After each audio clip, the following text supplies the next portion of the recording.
హల్లెలూయా! దేవునికి స్తోత్రం. దేవుడైన యేసు ప్రభువారు ఈరోజు మనకు పరిశుద్ధ గ్రంథం నుంచి ఇస్తున్న వాగ్దానము కొరింథీయులకు రాసిన మొదటి పత్రిక 2వ అధ్యాయం 12వ వచనం.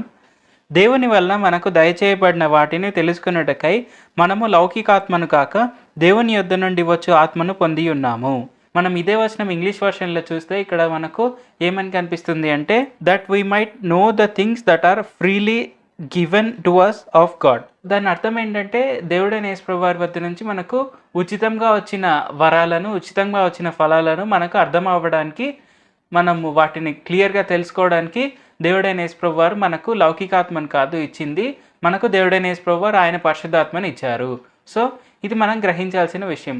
దేవుడైన యేసు ప్రభువారు మనకు ఏది ఇచ్చినా ఉచితంగానే ఇచ్చారు. అంటే మనమేమి ఏదో కష్టపడితేనో లేదంటే మనం ఏదో డబ్బులు ఇచ్చి కొంటేనో వచ్చినవేవి కాదు అవేవి. మనకు ఏ వరం వచ్చినా, ఏ ఫలం వచ్చినా అది దేవుడైన యేసు ప్రభువారి నుంచి వచ్చిందే, అది ఉచితంగా మనకు వచ్చిందే. మనం కష్టపడాల్సిన అవసరమే లేదు దానికి.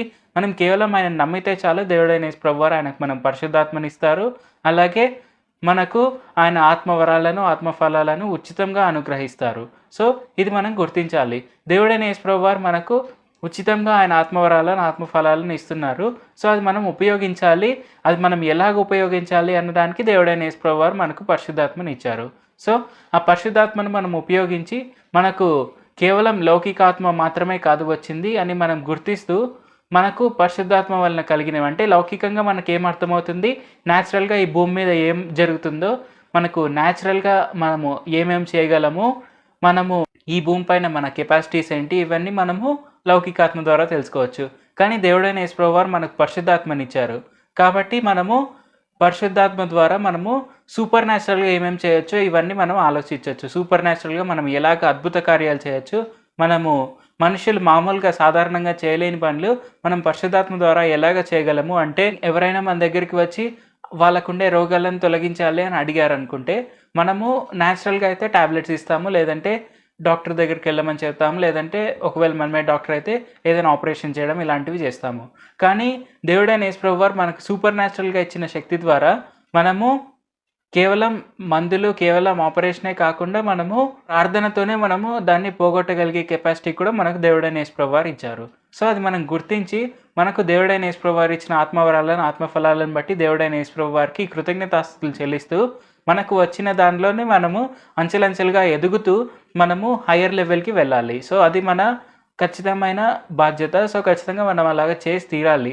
మనకు దేవుడైన యేసు ప్రభువారు ఇచ్చింది మనము ఫర్ గ్రాంటెడ్గా తీసుకొనకూడదు. మనకు అంత గొప్ప అద్భుతమైన పరిశుద్ధాత్మను దేవుడైన యేసు ప్రభువారు ఇచ్చినప్పుడు అది మనం పొందుకొని మనం ఆయన కృతజ్ఞతాస్తుతులు చెల్లిస్తూ మనం అంచెలంచెలుగా ఎదుగుతూనే ఉండాలి. ప్రార్థించుకుందాం. పరిశుద్ధ జీవాధిపతి జీవంగల దేవ, యేసయ్య మీరు మాకు ఇచ్చిన పరిశుద్ధాత్మను బట్టి మీకే వందనాలు తండ్రి. మీరు మాకు లౌకికాత్మ కాదు, మీరు మాకు పరిశుద్ధాత్మ ఇచ్చారు. దాని ద్వారా మేము కేవలం న్యాచురలే కాదు, మేము సూపర్ న్యాచురల్గా కూడా ఆపరేట్ చేయగలము అని మీరు మాకు తెలియపరిచినందుకు వందనాలు తండ్రి.